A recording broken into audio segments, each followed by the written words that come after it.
خانه‌های تنگ و تاریک، یک حمام و یک حاجتخانه عمومی و آن هم بیرون از بنا که برای تمام ساکنان همین محل پیش بینی شده است. این امورها از بایگانی نیست، بلکه واقعیت امروز و شرایط زندگی ساکنان یک محله در مرکز شهری حصار است.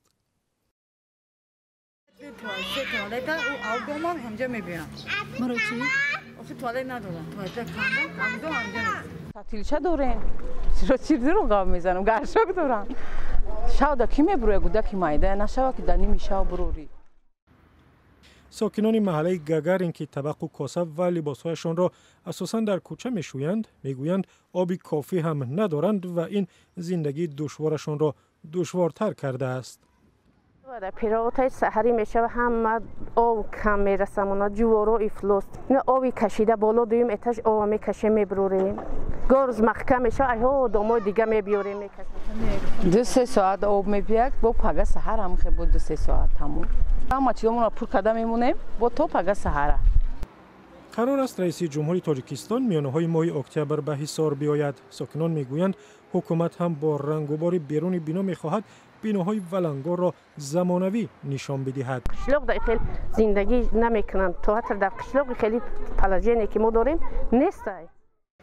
مقامات حصار میگویند ساکنان این منزل ها صاحب ملک هستند و تعمیر باید از حساب خود آنها صورت بگیرد. وای کنی همین خونه همش خصوصی که هست باید خودی مردم تعمیر کنه که از سببی که شرایط مردم کم ترک واجبی نه حکومت شهری سر خودش با ذمه گرفته تعمیر کرده.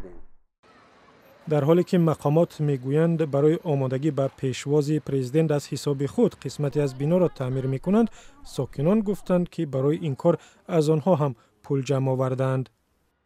مردم تمام کرده است.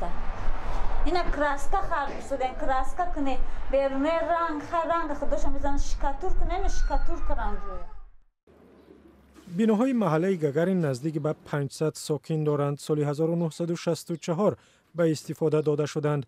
مقامات میگویند بناها باید ویران و به جای آنها بناهای بلند آشیانه ساخته شود، اما حالا این فقط نقشه است و تا عملی شدن آن معلوم نیست که این مردم تا کی در چنین شرایط و بی آب و حمام و بی حاجتخانه زندگی خواهند کرد.